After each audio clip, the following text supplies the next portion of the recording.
Welcome to George Mason University's Studio A.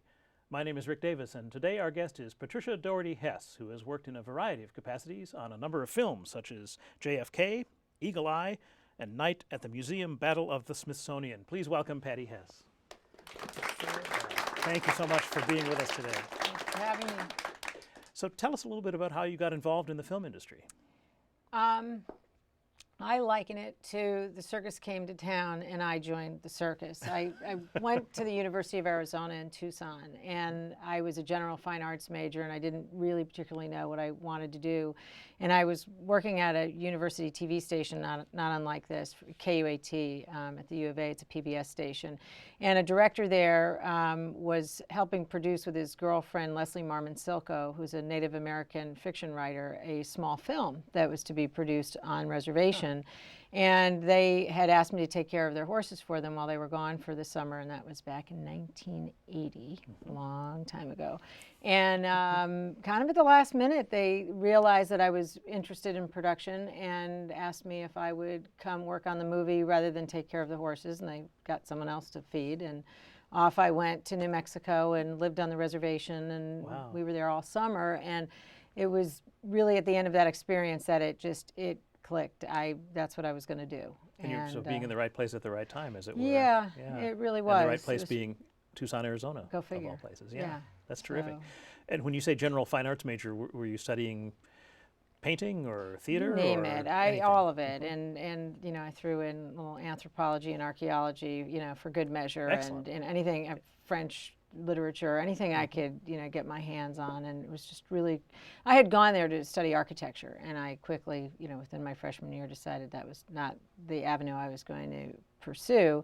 But interestingly enough, when I did make my way in the film industry through location managing, I found that my interest in architecture really did pertain to visualizing a movie. So in a funny way, I still did pursue that interest. That's great. Now, your current work is as a production manager or unit production manager. Can you tell us a little bit about what that entails? You're kind of the central nervous system of the production, and not post-production, not editing, but the actual nuts and bolts putting together of the film. So what that entails is, in the very early stages, doing a budget, schedule, putting together the scope of the work, and then hiring the crew, getting the equipment, supervising all of it, signing every single piece of paper, being the bad guy saying, no, you can't have this or that, because it's my responsibility to the studio to keep everything within budget. But that notwithstanding, really what I perceive my job to be is to help the director make his movie and create the vision, help him, provide him with the tools and people to see his vision made into a film. Sounds like you're involved in almost literally every aspect of the production on the front end, anyway. Yeah, you really are. I mean, it's kind of an odd thing, because you start out as by yourself and you're, you know, in your office doing a budget and a schedule, and you quickly grow to 200, and then I'm also responsible for shutting it all down again, and you end up in that same room by yourself, and you often think you made it up when you're done. What are some of the skills that it takes to be a good production manager? You know, there are as many personalities, I think, that as I have worked with a variety of production managers and coming up through the ranks of motion picture filmmaking, and they really, there's every type. And personally, I think somebody who has a sense of humor, certainly, because there's a lot of situations that are just tough. And a lot of times, to a degree, you could be a cheerleader with the crew and for the director, and providing a cohesiveness and a chemistry on the set that gives it some energy, and that you're just not the person everybody turns around and runs behind the coffee to avoid. That's just my opinion. I think that you get better work from your crew as being the supporter of your crew rather than, you know, the person who's really got the heavy hand. You have to be very organized. You have to know what the director's vision is. You have to kind of know when to hold them and when to fold them around above the line.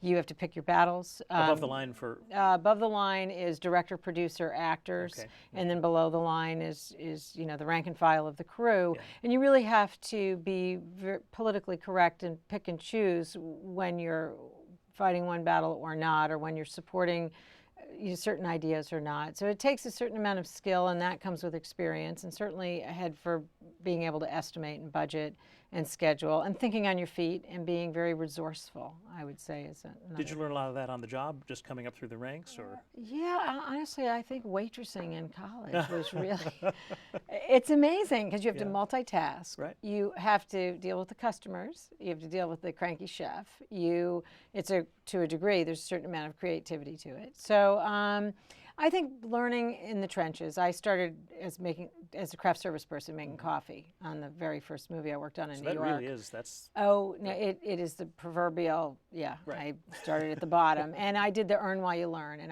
personally, for me, that was a great way because there isn't anything I haven't seen or experienced in the actual physical making of a motion picture that from the ground up, and I think really serves me well. That's terrific. Now, one of the films you worked on a little while ago was Angels in America, which is a beautiful Mike Nichols adaptation of the Tony Kushner play, which was one of the major plays of the 20th century, people say, and I agree. It's a gorgeous film. We have a clip from that, which we'd like to show, and then afterwards we can talk about your role in it and anything else about the film. Great. So let's watch Angels in America.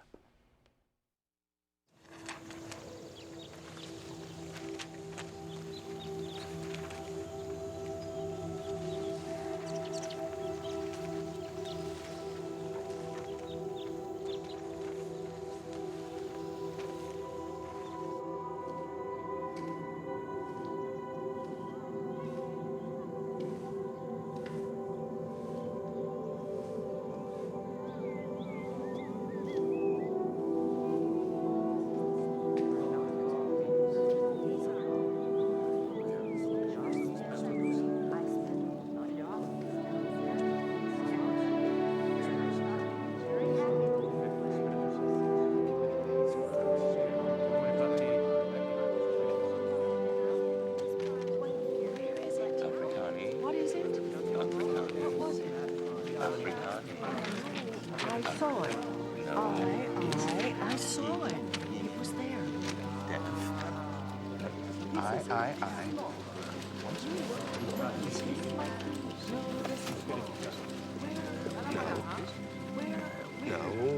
No. It was there. Wrong. I have a copy.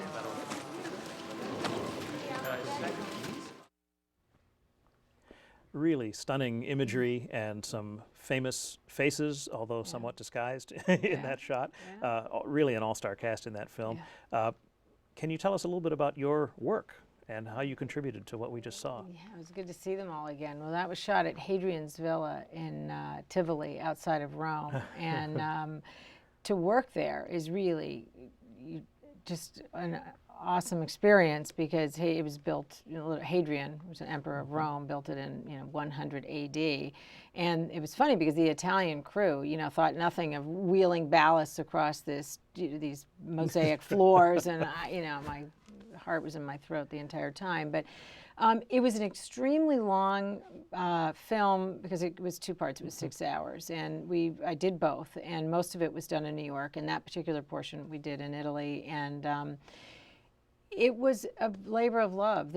Some movies are wonderful, are just the most miserable things to work on, and everybody's cranky. In this particular situation, and vice versa, some of the best working experiences make the most awful movies. This was the best of both worlds. It was the most talented people that I've ever worked with. It turned out well.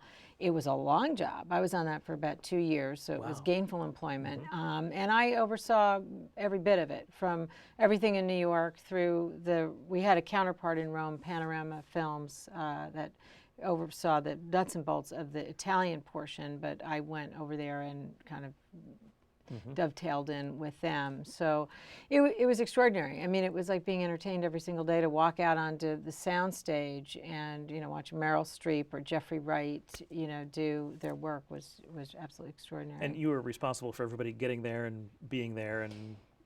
You name it, where the actors lived, how they got there, what the ADs were doing. I oversaw set dressing, the construction. We built a lot of sets. We were at the Kaufman Astoria stages in New York, and we had a tremendous amount of sets that we had to build and rotate. It was a very theatrical, parts of the film were very theatrical feeling. Absolutely. Befitting its origins as a play, and then this is really astonishing visually. And then there was obviously a lot of visual effects. There weren't really that many angels in Italy. We Really? put some of them in. The best part was watching the Italian angels off camera smoking cigarettes, leaning on the wall, at Hadrian's Villa or at the, one place or another. It was really pretty amusing. I think I might find one of those pictures for you. Yeah, guys. truly, that'd be great. Okay, well, I know that our students are waiting to ask some questions, so let's turn to the audience. Yes, sir. Hi, my name is Chase, and I was wondering what your favorite film set to work on was. Well, I have to say, I think Angels in America, for all the reasons that I just cited. Another one, which wasn't as pleasant, but it was very interesting, was JFK. And I wasn't the production manager on that. I was actually the location manager, and I was in charge of Dealey Plaza, which, that's where Kennedy was assassinated, was at Dealey Plaza in Dallas. And we recreated the assassination scene, and I was, in fact, alive when Kennedy was shot. So for me, it was really kind of reliving a childhood trauma, and to be in charge of the book depository, closing down Dealey Plaza, and recreating, down to every single extra, it was exactly as all of the Zapruder film had depicted them, was really eerie. But it's one of my favorites because it crossed my real world into the film world, and somewhere they kind of slipped back and forth, and it was a very emotional movie for me to work on. Next question, I think, is right there. Yes. Hi, my name's Jim. Do you wish to continue working as a production manager? I do. I like production managing. I also aspire to produce and executive produce, but I like production managing because it keeps you closer to the nuts and bolts and the everyday minutia of filmmaking, whereas you get further and further away from some of the details the higher up you go. So I actually, for this 5 minutes, I'm perfectly happy doing it. Anybody else have a question? Yes. Hi, my name's Ryan, and what was your favorite film to work on? Well, those two were certainly favorites. I have to say, the movie that was not a very good movie but starred Katharine Hepburn, probably in my pleasant memories of if I never did it, if I stopped working tomorrow, one of my favorite memories was to have worked with Katharine Hepburn, and I'm proud to say have become her friend. I think that's such a unique opportunity that not many people in this world could ever be able to say they had, and I'm very blessed to have known her. Oh, that's great. Anybody else have a question in the audience? Hi, my name is Sarah. What advice do you have for an aspiring film student? That's really, you can put that question in just about any genre of pursuit that anybody can do. Really, your journey is your own, but our business is very geographically based and has splintered, but LA and New York are certainly the production centers where motion pictures are conceived and made. I went to school, as I said, at the University of Arizona in Tucson, and as a graduating student, I kind of had to look inside and ask myself the same question.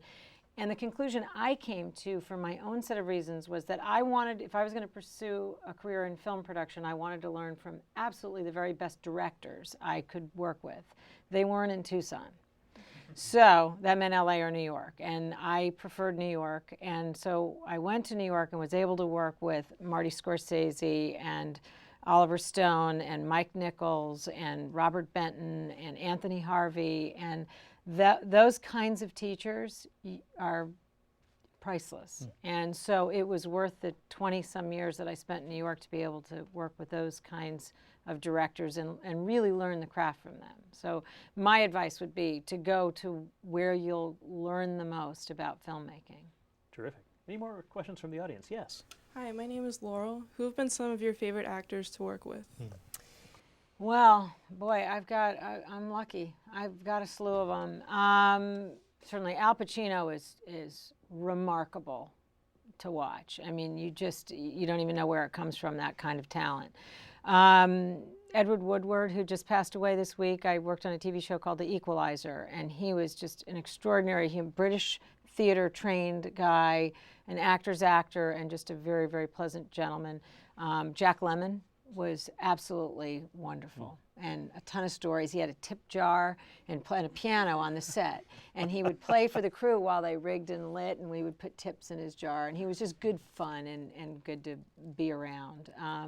Boy, I could go through my resume and list probably about 15, and Katharine Hepburn, but those are the top ones. And Meryl Streep, obviously, is somebody who's just extraordinary to watch. Jeffrey Wright. Yeah, I mean, these are wonderful names. Now, Yeah. it leads me to ask maybe a question on the flip side of that, which is, have you ever found that an actor's ego or an actor's personality has gotten in the way of the work? And if so, how do you handle that? Yeah, they do. I wouldn't say, I think that actors get a bad reputation as being sort of diva-like, and that always happens, and it doesn't. There certainly are people who kind of, I think, become victims of their own notoriety. I think it's really hard not to get sucked under by the amount of paparazzi, the amount of money, the amount of attention. It's, I think, a human flaw that somebody kind of succumbs to that. But they can behave badly, but I wouldn't say that was, the majority of actors. I think the majority of actors are wonderful. Yeah, certainly the ones you listed. Yeah. But are there things that you can do in your role or that your crew can do to make it easier and less likely for those things to happen? Well, I mean, certainly, if it's a top level actor who needs to have, a certain set of parameters met and a certain list of things done, you're best to get it done, or there might be some crankiness afoot. And I think it's changed over the years too. I mean, I think I think actors are. I found that there was more boisterous behavior in the mid-'80s and '90s than there is now. Everybody seems to mostly be on time, where they weren't in the past. That's an interesting insight. I've had an actor literally fall out of a cab at my feet at 5 in the morning when I was unloading my coffee pots doing craft service, and there he was. Those were the days. And we got him some coffee right quick. Yeah, exactly. So, yeah. Switching gears a little bit, you've had a long and are still having a wonderful career in a probably male-dominated field, and I wonder if that's been either an impediment or a point of interest for you going forward. It is. I will correct it. When we started out, and I realized halfway through the sentence that I used the pronoun he for most of referring to directors. And it's not because there aren't female directors, but I think subliminally it's because I know that I've only worked with 2. And I've worked with a lot of male directors. Yeah, so I think practically that that's whole why list, that yeah. slip got in there, not Yeah. because that's the way I think it should be. Sure. Biban Kidron directed Tu Wong Fu that I worked on, and Joan Micklin Silver directed Crossing Delancey, Yeah. and she's a wonderful director. And I wish there were more. Having said that, I never either chose not to acknowledge that there was any sort of glass ceiling. I just chose not to. And I remember being on a location scout when I was a location manager with 20 people at Peter Luger's Steakhouse in Brooklyn. And somebody next to me, I think it was a grip or an electrician, said, "Well, do you realize that you're the only woman at this table?" And literally there was 20. I looked around at one end, I looked at the other, and I said, "Well, I didn't. You're right."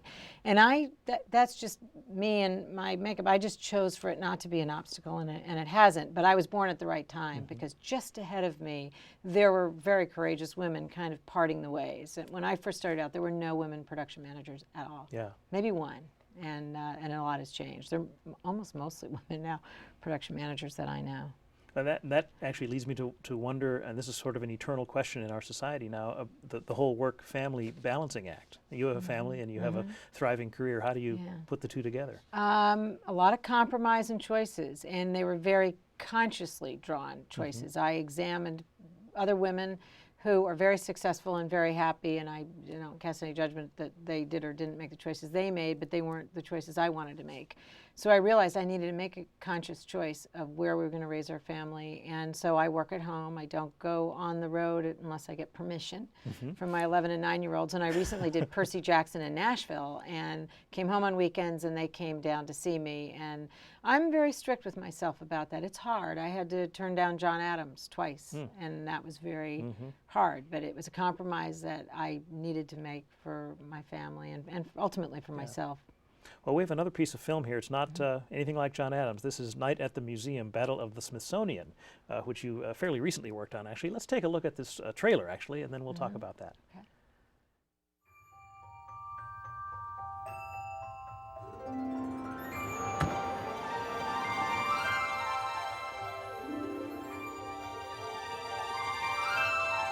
Okay. Hey!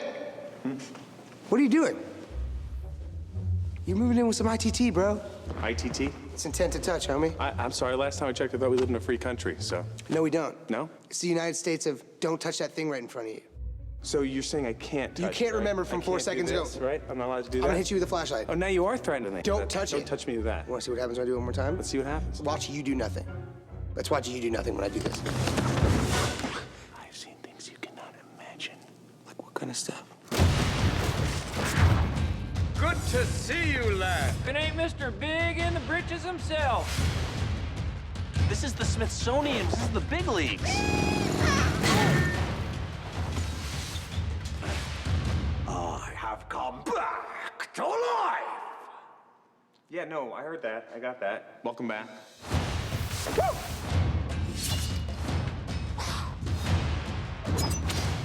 Mr. Thinker, we really need someone to translate this tablet. Thinking. Thinking. It's not happening with him.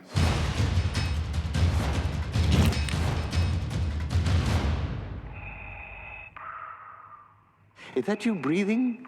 Because I can't hear myself think. There's just too much going on here. You're asthmatic, you're a robot. And what is the cape for? Are we going to the opera? I don't think so. You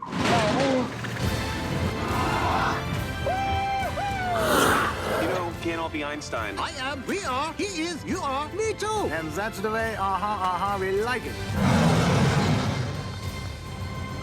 Great Gatsby. Oh! Stop! Just stop! You need to concentrate on slapping the enemy.